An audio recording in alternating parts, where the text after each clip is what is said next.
जय हिंद दोस्तों, आपके यूट्यूब चैनल पे आपका हार्दिक स्वागत है। और दोस्तों, आज हम जो ज़िला लेंगे वो है ब्यावर ज़िला।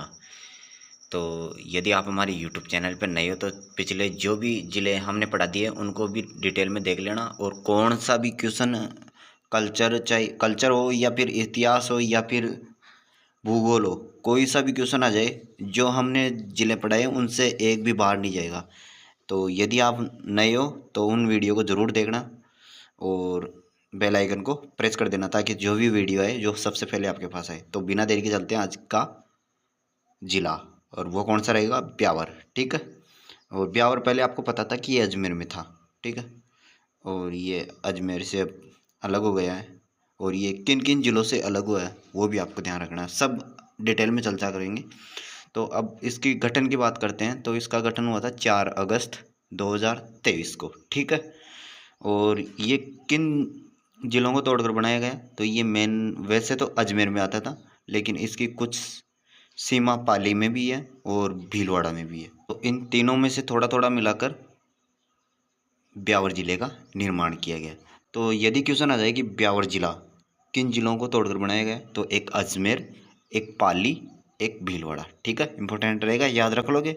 नेक्स्ट चलते हैं। नेक्स्ट बात करते हैं कि ब्यावर कौन से संभाग में आता है। तो ये अजमेर संभाग में आता है। ठीक है।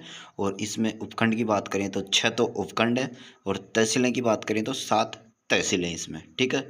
और ये अंतर्वर्ती जिला है, मतलब इसकी ना तो कोई अंतर्राष्ट्रीय सीमा है और ना ही कोई अंतर्राज्यीय सीमा। मतलब ये ना तो पाकिस्तान से इसकी सीमा टच करती है और न ही भारत के राज्यों से इनकी सीमा टच करती है। ठीक है, इंपॉर्टेंट रहेगा। नेक्स्ट चलें। नेक्स्ट बात करते हैं ब्यावर 7 जिलों से सीमावर्ती है। मतलब ब्यावर जिला 7 जिलों से अपनी सीमा लगाता है। एक तो अजमेर से लगाता है, एक नागौर से लगाता है, एक जोधपुर ग्रामीण से लगाता है, ध्यान रखना, जोधपुर ग्रामीण से।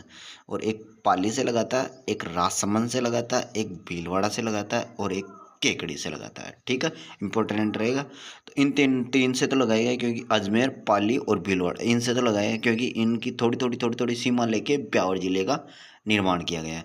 तो इन तीनों को तो आपको पता ही है, प्लस आपको नागौर, जोधपुर ग्रामीण, राजसमंद और केकड़ी, ये ध्यान रखना है। ठीक है, इंपॉर्टेंट रहेगा। नेक्स्ट चलते हैं। नेक्स्ट बात करते हैं ब्यावर के संस्थापक, मतलब किसने ब्यावर का निर्माण करवाया था।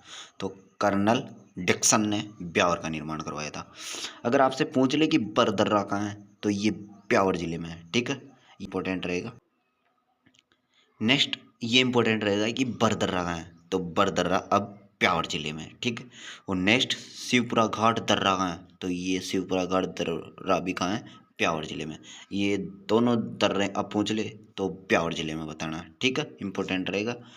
अब नेक्स्ट बात करते हैं मोरारजी या गोरमजी, मतलब ये चोटी है जो कि टोडगढ़ तहसील में स्थित है, ब्यावर जिले में। ठीक है, टोडगढ़ अब ब्यावर में आ गया है। ठीक है, ये आपको ध्यान रखना है, कहीं आप टोडगढ़ को अजमेर ले जाएं, नहीं, ये ब्यावर में आ गया है। ठीक है, नेक्स्ट चलते हैं। ये मध्यवर्ती अरावली की सर्वोच्च चोटी है, कौन सी? मोरारजी। तो ये आपको ध्यान रखना है। और इसको गोरमजी भी बोलते हैं इसी चोटी को। ठीक है, तो ये आपको ध्यान रखना है। और इसकी ऊंचाई पूछ ले तो 934 मीटर इसकी ऊंचाई है। ठीक है। और ये कौन से ज़िले में आ गई? अब ब्यावर ज़िले में। ठीक है, नेक्स्ट चलते हैं। अब नेक्स्ट बात करते हैं कि इन ज़िले में से कौन सी नदी प्रभावित होती है। तो लूनी नदी ब्यावर में प्रभावित होती है। ठीक है। और यदि लूनी नदी का उद्गम पूछ ले तो ये नागपाड़ अजमेर से निकलती है। ठीक है, 7 जिलों से ये बहती है, मतलब प्रभावित होती है। ठीक है। संगम पूछ ले तो ये गुजरात में जाते हुए अरब सागर में चली जाती है। ठीक है, ये जाती है अजमेर, नागपाड़ अजमेर से। उसके बाद जाएगी ये नागौर। ठीक है।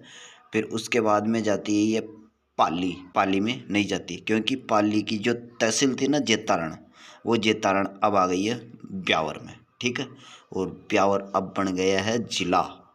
तो अब अजमेर, नागौर, ब्यावर, क्योंकि जेतारण कहाँ गया? ब्यावर में। फिर उसके बाद जोधपुर ग्रामीण, फिर उसके बाद बाड़मेर, और फिर उसके बाद सांचौर। ठीक है, और उसके बालोतरा। ये सांचौर पहले जालौर में था, लेकिन सांचौर अब जिला बन गया है नया, ठीक है। और ये बाड़मेर जिला था और बाड़मेर से ही अलग करके बालोतरा निकला है, ठीक है, इंपॉर्टेंट रहेगा।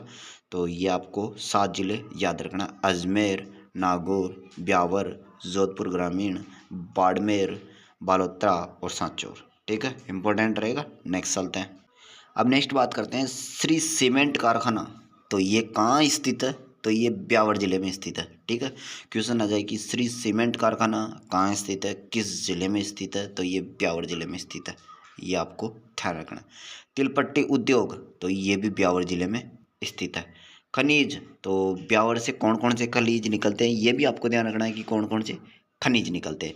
तो वर्मिक्यूलाइट, एक क्यूप्राइट, एक लाइमस्टोन और एक अवरक। तो ये कहाँ से निकलते हैं? ये ब्यावर जिले से निकलते हैं, ठीक है, इंपॉर्टेंट है। विजयनगर, तो ये क्यों प्रसिद्ध है? तो स्नफेड जो योजना थी 1992-93 में चली थी, ये ब्यावर जिले में चली थी, ठीक है, ये भी आपको ध्यान रखना। और ब्यावर जिले का एक गांव है विजयनगर, वहाँ पे ये स्नफेड योजना चली थी, ठीक है। नेक्स्ट चलते हैं। अब नेक्स्ट बात करते हैं दी कृष्णा मिल लिमिटेड। ये बहुत ही इम्पोर्टेंट लिमिटेड रहेगी क्योंकि ये राजस्थान की प्रथम सूती वस्त्र मिल है, ठीक है, प्रथम, जो ब्यावर अजमेर में नहीं आता क्योंकि ब्यावर अलग से जिला बन गया है, ठीक है, इम्पोर्टेंट रखना। और दी कृष्णा मिल लिमिटेड, इसकी स्थापना किसने की थी? तो सेठ दामोदर दास राठी। किसने? सेठ दामोदर दास राठी। दी एडवर्स मिल, माँ लक्ष्मी मिल, तो ये कहाँ स्थित है? ब्यावर में। दी एडवर्स मिल, इसकी स्थापना हुई थी 1906 में और माँ लक्ष्मी मिल्स की इसकी हुई थी 1925 में, ठीक है, इंपॉर्टेंट रहेगा। स्थापना पूछ ले तो 1906, जिला पूछ ले तो ब्यावर, ठीक है, और माँ लक्ष्मी की पूछ ले तो 1925 और जिला पूछ ले तो ब्यावर, ठीक है, इंपॉर्टेंट रहेगा। नेक्स्ट चलते हैं। नेक्स्ट बात करते हैं सोंगनी नस्वार। तो ये कौन सी नस्ल है? तो ये एक भैंस की नस्ल है जो किस जिले में स्थित है? ब्यावर जिले में, ठीक, ठीक है, सोंगनी नस्वार, ठीक है। नेक्स्ट बात करते हैं नरबड़ खेड़ा। तो ये ब्यावर जिले में स्थित है। और रिको द्वारा वुलन कॉम्प्लेक्स की स्थापना कहाँ की गई थी? तो नरबड़ खेड़ा में, ठीक है, इसलिए ये नरबड़ खेड़ा इंपॉर्टेंट है। और कहाँ स्थित है? ब्यावर जिले में। और देवर भाभी की होली कहाँ खेली जाती है? तो ये भी आपको ध्यान रखना है, ब्यावर जिले में, ठीक है, इंपॉर्टेंट है। नेक्स्ट चलते हैं। अब दोस्तों नेक्स्ट बात करते हैं ब्यावर। 1857 की क्रांति के समय ये छावनी थी। आपको पता है कि आपने शायद पढ़ा होगा 1857 की क्रांति, उनमें 6 छावनियाँ थी, तो एक ब्यावर भी छावनी थी, ठीक है। लेकिन यहाँ पे आपको पता है कि कोई भी विद्रोह नहीं हुआ था, ठीक है, यहाँ कोई से भी सैनिक ने विद्रोह नहीं किया, ना ही किसी किसानों ने किया था, ठीक है, और ना ही किसी जमींदारों ने किया था, ठीक है। तो ये आपको ध्यान रखना है, ब्यावर। नेक्स्ट बात करते हैं राजस्थान का प्रथम पूर्ण साक्षर गांव। तो मसूदा राजस्थान का है, ये ध्यान रखना। और कौन से ज़िले में आता है? अब ये ब्यावर ज़िले में, ठीक है। और नारायण सागर बांध पूछ ले कि ये कहाँ स्थित है? तो ये ब्यावर ज़िले में स्थित है। किस नदी के किनारे स्थित है? तो ये खारी नदी पे स्थित है, ठीक है, इंपॉर्टेंट रहेगा। नेक्स्ट चलते हैं। अब नेक्स्ट बात करते हैं ब्यावर ज़िले से खारी व लूणी नदी प्रभावित होती है, ठीक है, कौन सी? खारी और लूणी। तो ये आपके लिए काफ़ी इम्पोर्टेंट रहेगा। कुशाल माता का मंदिर पूछ ले तो ये बदनौर भीलवाड़ा में पड़ता था पहले, लेकिन भीलवाड़ा से आपको पता है कि थोड़ा सा हिस्सा हटा दिया गया है और जो हिस्सा हटाया है वो बदनौर भी है। तो बदनौर अब कहाँ गया? ब्यावर में, ठीक है, पहले बदनौर भीलवाड़ा में था, ठीक है, तो ये अब ब्यावर में आ गया है। महाराणा कुंभा द्वारा निर्मित कौन सा मंदिर? तो कुशाल माता मंदिर। बदनौर का युद्ध पूछ ले तो ये भी ब्यावर। कब हुआ था? 1457 में हुआ था। किसके मध्य हुआ था? तो महाराणा कुंभा और महमूद खिलजी फर्स्ट के मध्य। अगर आपसे पूछ ले कि महाराणा कुंभा कौन थे? तो ये मेवाड़ के शासक थे। और महमूद खिलजी फर्स्ट पूछ ले ये कौन थे? तो ये मालवा के शासक थे। और कुतुबुद्दीन शाह भी गुजरात के थे।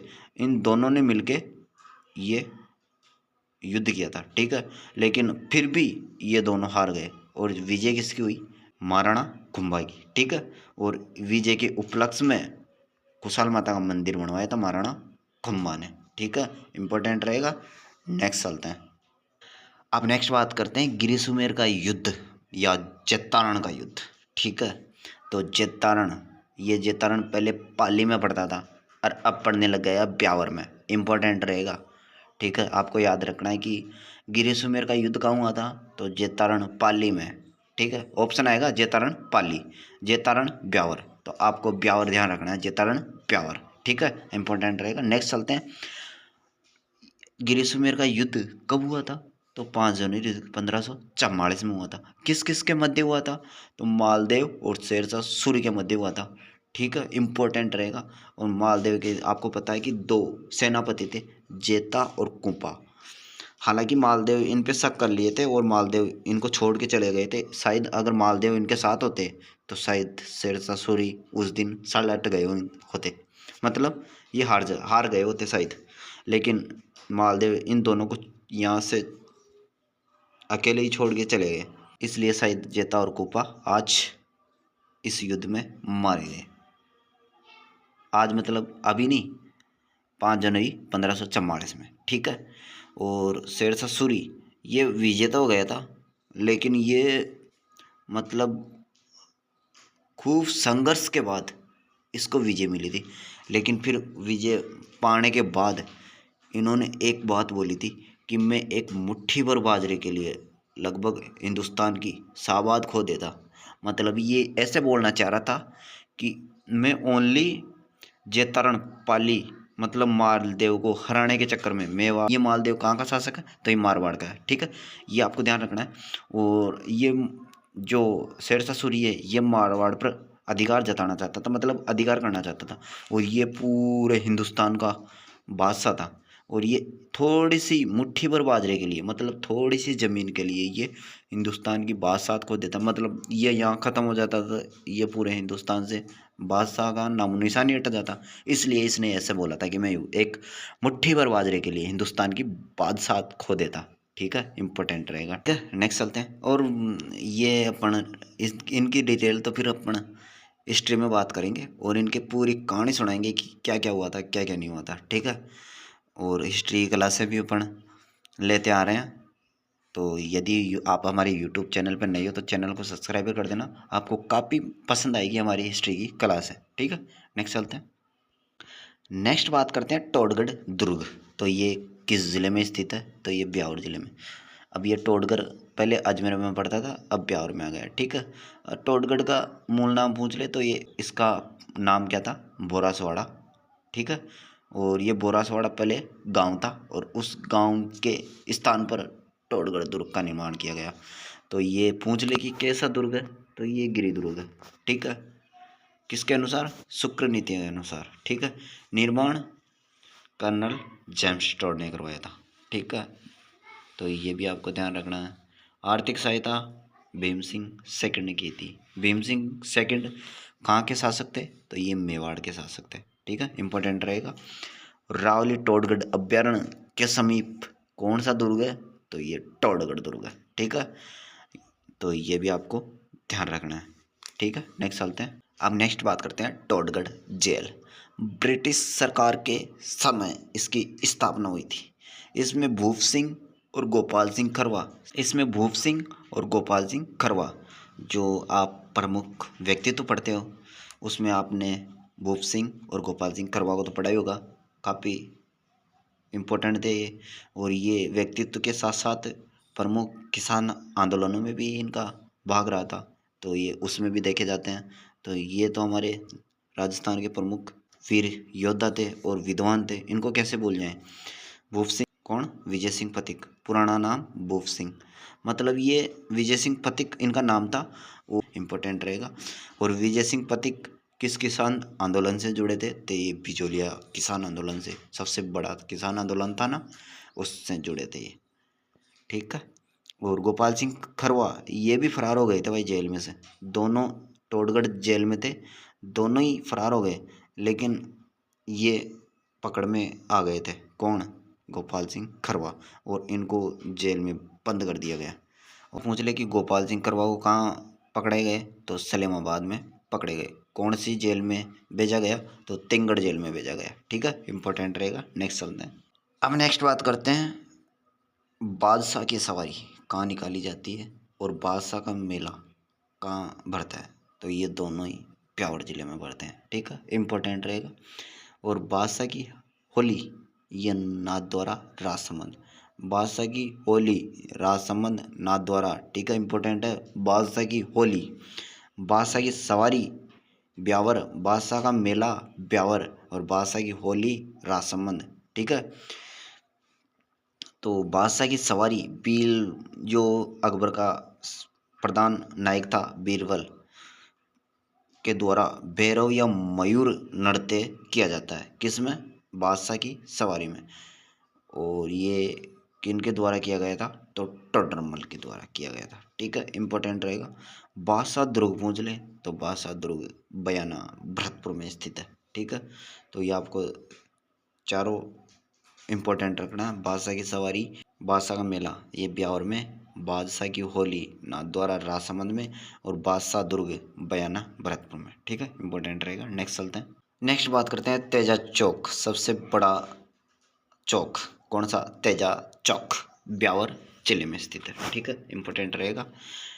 देवमाली ये क्यों प्रसिद्ध है? तो ये इसलिए प्रसिद्ध है क्योंकि ये बगड़ावतों का गांव है। और आपने लोक देवताओं में पढ़े होंगे देवनारायण जी को, उनकी मृत्यु कहाँ हुई थी तो उनकी मृत्यु देवमाली ब्यावर में हुई थी। ठीक है, इंपॉर्टेंट रहेगा। तो ये था दोस्तों ब्यावर जिला। उम्मीद आपको ये क्लास काफ़ी हेल्पफुल लगी होगी।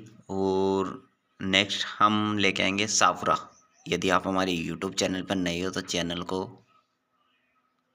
क्या लाइक एंड सब्सक्राइबर। ठीक है, धन्यवाद। बादशाह का मेला ये ब्यावर में, बादशाह की होली नाथद्वारा राजसमंद में और बादशाह दुर्ग बयाना भरतपुर में। ठीक है, इंपॉर्टेंट रहेगा। नेक्स्ट चलते हैं। नेक्स्ट बात करते हैं तेजा चौक, सबसे बड़ा चौक कौन सा? तेजा चौक ब्यावर जिले में स्थित है। ठीक है, इंपॉर्टेंट रहेगा। देवमाली ये क्यों प्रसिद्ध है? तो ये इसलिए प्रसिद्ध है क्योंकि ये बगड़ावतों का गांव है। और आपने लोक देवताओं में पढ़े होंगे देवनारायण जी को, उनकी मृत्यु कहाँ हुई थी तो उनकी मृत्यु देवमाली ब्यावर में हुई थी। ठीक है, इंपॉर्टेंट रहेगा। नेक्स्ट चलते हैं।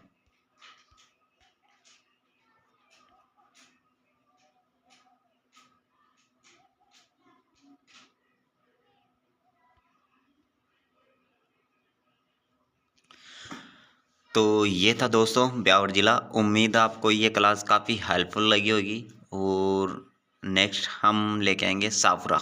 यदि आप हमारे यूट्यूब चैनल पर नए हो तो चैनल को